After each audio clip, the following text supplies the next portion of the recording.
Kin have been terrorizing our town.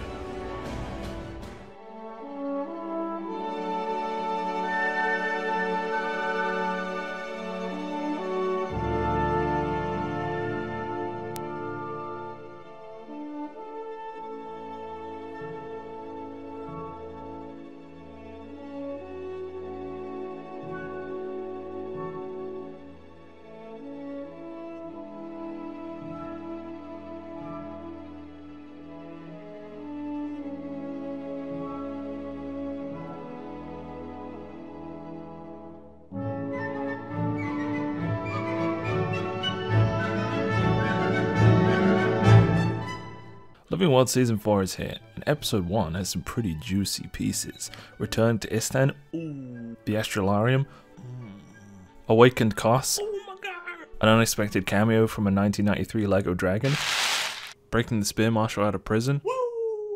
Everything is fine until the final mission, where Joko escapes, suddenly goes and captures Timey, Brahmin rocks appear out of nowhere, there's an Inquis base in Farano, Shit. and the surrogates don't need exits now. What? And Timey doesn't die. Fuck. Not having a go at Debbie Derryberry. She does an excellent job playing a big-headed, precocious little brat. Almost like she's played one before. What the? Just a little sodium chloride. But Timey sucks. The fact they put a gun to her head and didn't pull the trigger means we're stuck with her for a while.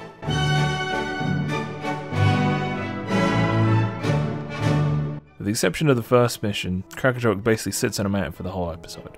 Unless Marjorie and Casimir are lying because they're up to something else. All the major long-term problems of the game's story crop up in this one instance. Path of Fire's story was actually pretty good, but Living World Season 3 was... I hope the new Living World would take after Path of Fire, and at first it kinda did, but the final mission brought back all the nightmares. One of my major problems with the story is that it often feels like wasted potential. They set up a story that could lead to all sorts of interesting paths, but then they take the most obvious path, or take some completely random path that wasn't even presented. Oh man, the White Mantle are back. What are they gonna do? Oh man, Lazarus is back. What's he gonna do? Will we learn exactly how the Mersat defeated the Elder Dragons? Are there other Mersat alive? Is he a nice Mersat now? It's Balthazar. What the fuck? Well, okay, where could this go? A war between the Elder Dragons and the gods? That might be fun. Or maybe some of the gods want to fight the Elder Dragons, and other ones don't want to fight the Elder Dragons, so there's a war between the gods themselves? That could be fun as well. I guess we'll see, because right now it's just Balthazar with an army of mercenaries in a volcano. Balthazar just has stacks of cash lying around to pay for mercenaries. With Char mercenaries as well. None of them have questions about why there's suddenly a god come back. None of them are just convinced to his cause by the fact that he's a divine being. They're paid. He gives them a nice dental plan. I think it would be a lot more interesting if Balthazar and his followers could actually be reasoned with to an extent. And be identifiable characters, not mindless drones like they turn out to be in Path of Fire, where they turn into these big giant armor dudes with souls inside them. And simply refuse to believe some vague theory espoused by some random teenage Asura that killing Krakatorok will destroy the world. Their desire to kill an Elder Dragon mirrors the player's actions for the two previous killings of Elder Dragons that was their own thing, and could make them reevaluate their own actions in the previous games, even though we don't really have a choice. But whatever. We go to Istan with the intention of gaining allies to help fight Krakatorok, and end up helping the Sunspears gain some victories over Joko, including a return to Spamadan, the shit stain of Istan.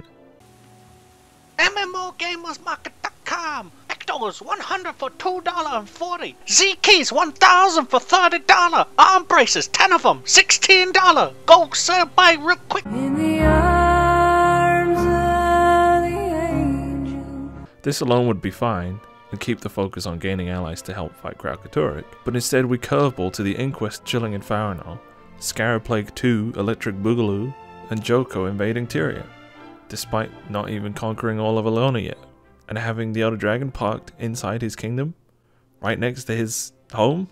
There's potential here for revitalizing the old fragile alliance made in the first game, working with Joko against a greater threat. I'm not sure how Joko conquered anything with such poor tactics. Maybe that's the joke? Oh.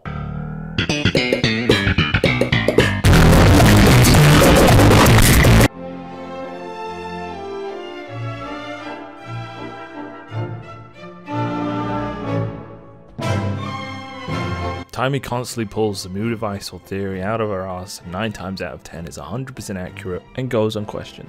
It's also usually some groundbreaking revelation that no one else has come up with before. Unless it's Zin, who apparently figured it all out and then died before he told anyone.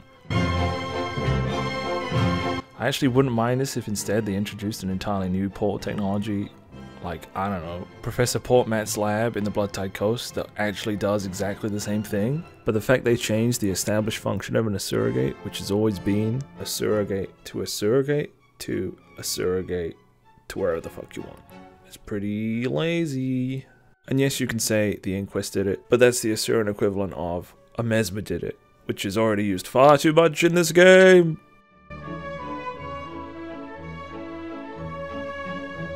Even Path of Fire is not immune to this nonsense. How do you solve a problem like Balthazar? We can't just visit the gods and ask for help.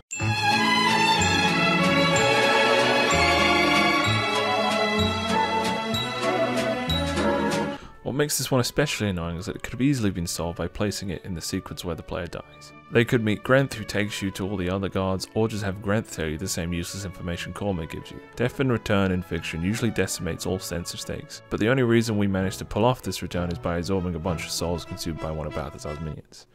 Kinda makes sense, I guess. Hopefully this means the door is firmly closed on death, and we won't have any death doesn't matter nonsense. I've died before. It's overrated. Ah, shit. Season 3 had a huge problem with focus.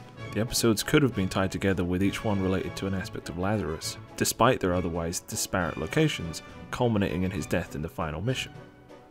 Path of Fire thankfully had focus, with every mission in some way building towards the pursuit and defeat of Balthazar. This might be down to the delivery system of Living World versus expansion, but I would hope they plan these things out in advance. That said, even Path of Fire was a diversion from the big overarching story these games were all supposed to be about, really, dealing with the Elder Dragons. Season 4 looks like it's going to focus on Joko. So is Krakatoa just going to sit on a mountain for the whole season? Or is he going to spark some brandstorms out of nowhere, just cuz?